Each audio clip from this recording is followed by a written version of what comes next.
नमस्कार. G is equal to gm upon r square. Capital G capital M upon r square. G म्हणजे universal gravitational constant आणि capital M म्हणजे काय, mass of earth आणि r म्हणजे काय, radius of the earth. हा formula आपण सर्वांनी पाहिला होता. कोणता सर? स्मॉल g चा ऍक्सेलरेशन ड्यू टू ग्रॅव्हिटीचा आणि capital G capital M upon r. मी मागच्या व्हिडिओमध्ये सांगितलं होतं हा फॉर्म्युला आपल्या माइंड मध्ये सेव्ह करून टाकायचा. याची गरज का पडणार आहे आज आपल्याला, तर आपल्याला माहित आहे. तर आता याच्यावर पूर्ण फोकस करा. हे घेण्याचं कारण काय सर, तर व्हॅरिएशन. कशाचं variation? Variation in value of G. Small g चं काय व्हाले, व्हॅरिएशन वाले बदल व्हायला आहे. कसा, तर ते आपल्याला पाहायचं आहे. आणि आपल्याला माहित आहे हा जो G आहे तो कॉन्स्टंट असतो आणि हा जो G आहे तो व्हेरिएबल आहे. आपल्याला माहित आहे हा G कोण लावलेला आहे, तर अर्थनं लावलेला आहे. त्याच्यामुळे आपण त्याच्या पायापाशी E दिलं. ओके, इथपर्यंत सगळ्यांना डाऊट क्लिअर असेल. आता हे फॉर्म्युला माइंड मध्ये गेला का रे, असं एकदम सेव्ह करून टाकायचं. G is equal to gm upon r square. मग ह्याचा सर उपयोग काय होणार आहे आता, तर ह्याचा उपयोग आता पहा कसा होणार आहे. आता व्हॅरिएशन कुठं कुठं होते ते आज आपण पाहणार आहोत. पाहूया चला. व्हॅरिएशन आता पहिल्यांदा पाहू शेप नुसार. आता शेप काय आहे ते सुद्धा आपल्याला पाहायचंय. शेप नुसार, नंतर हाईट नुसार. ओके, नंतर हाईट झाल्यानंतर डेप्थ नुसार आपल्या G मध्ये फरक बसणारे.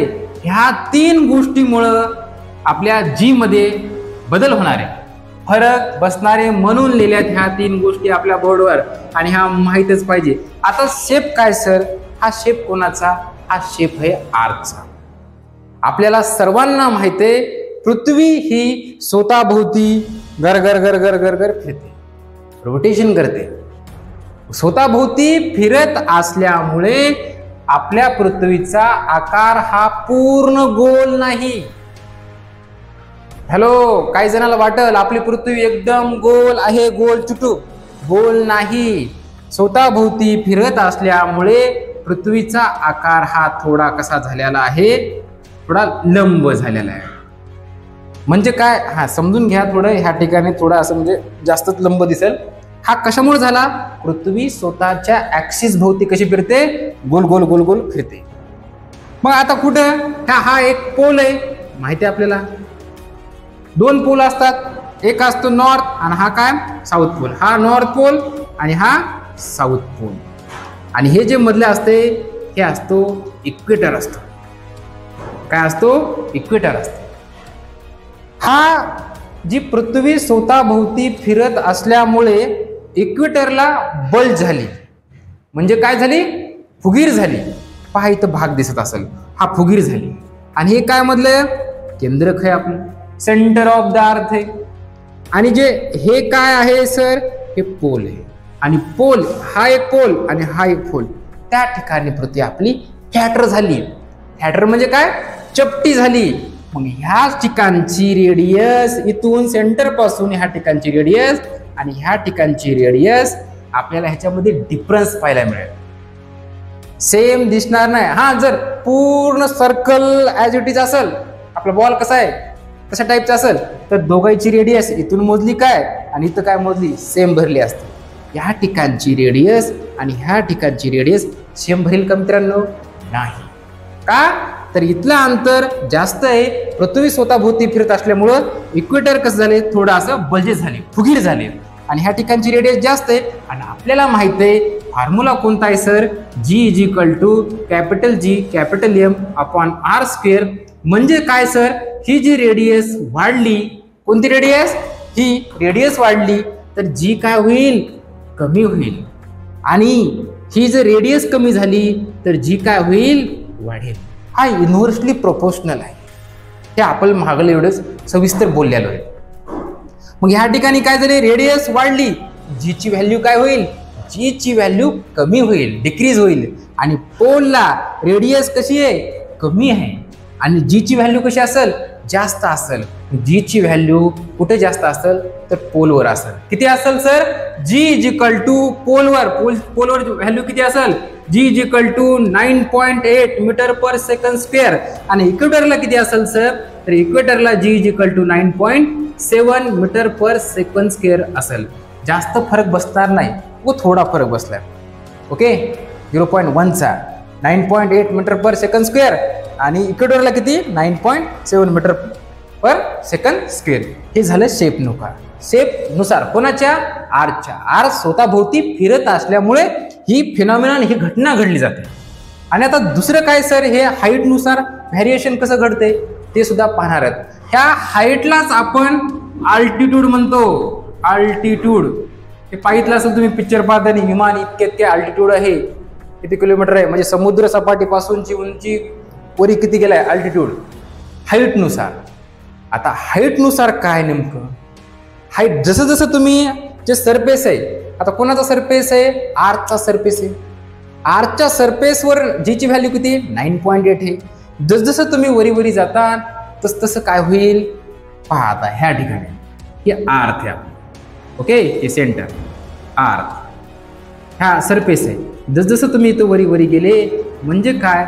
सेंटर पासून आता फॉर्म्युला लगेच लिहितो, GM/r².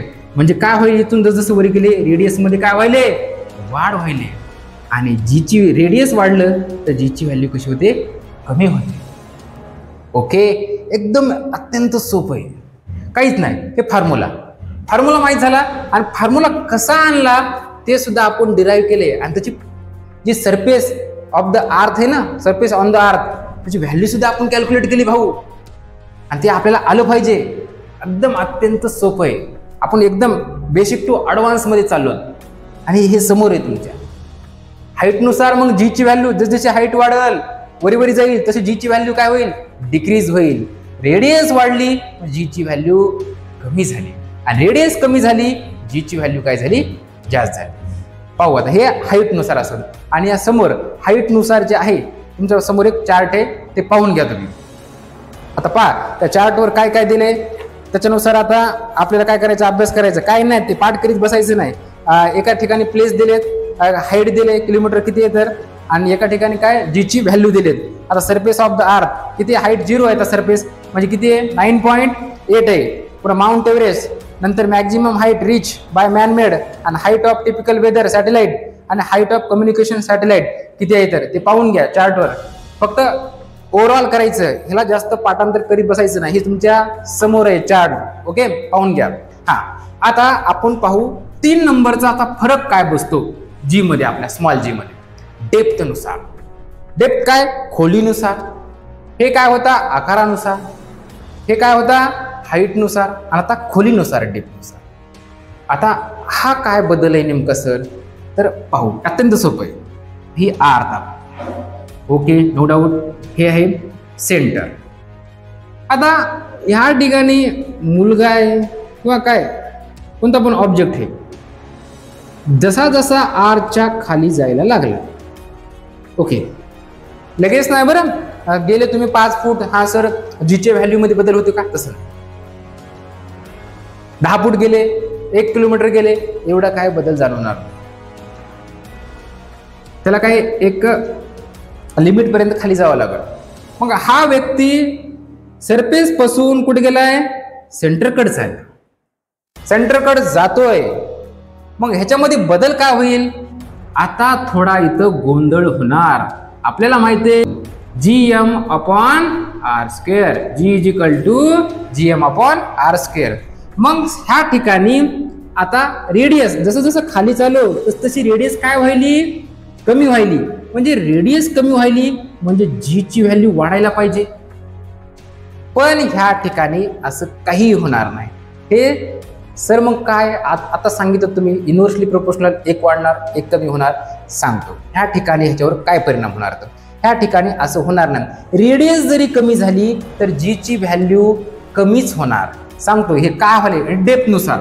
आपल्याला माहिती आहे आता जरी मी ह्या ठिकाणी हा चिंटू आपला खाली खाली जात आहे, खाली खाली जात आहे, म्हणजे जे मास ऑफ अर्थ आहे. आता पूर्ण आता सरफेसवर हा व्यक्ती होता, सरफेसवर असताना जे मास ऑफ अर्थ आहे त्याच्यावर काय केलेलं एक बल प्रयुक्त करू लागलं.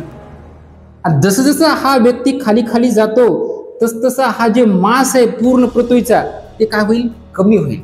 आणि जे लागणारं जे बल आहे याच्यावर काय होईल, कमी होईल. समजलं का? डबल एकदा पूर्ण फोकस करा. हा व्यक्ती खाली खाली जातोय, हा इथपर्यंत आला. ओके, तर हे जे मास आहे बाकीचं राहिलेलं ते कमी होईल आणि ह्याच्यावर लागणारा प्रयुक्त होणारा जे बल होईल ते काय होईल, ते सुद्धा काय होईल, कमी होईल. ह्याच्यामुळं डेप्थमुळे जाताना कशामध्ये बदल होईल तर जी मध्ये होईल. जीची व्हॅल्यू कमी कमी होईल खाली जाताना. जरी रेडियस काय होईल, कमी कमी झाली तरी जीची व्हॅल्यू काय होणार, कमी होणार. कारण का तर यम मध्ये काय व्हायलाय, बदल व्हायलाय. कोणाचं यम आहे तर आपल्या आर्थचं यम. अशा प्रकारे आपलं variation in value of small g म्हणजेच ऍक्सेलरेशन ड्यू टू ग्रॅव्हिटीमुळे शेपमध्ये बदल होतो, हाईटमध्ये आणि डेप्थमध्ये. ओके मित्रांनो, ह्याच ठिकाणी आपण थांबणार आहोत. नेक्स्ट व्हिडिओमध्ये आपण मास आणि वेट हा आपण डिफरन्स पाहणार आहोत. थँक्यू मित्रांनो.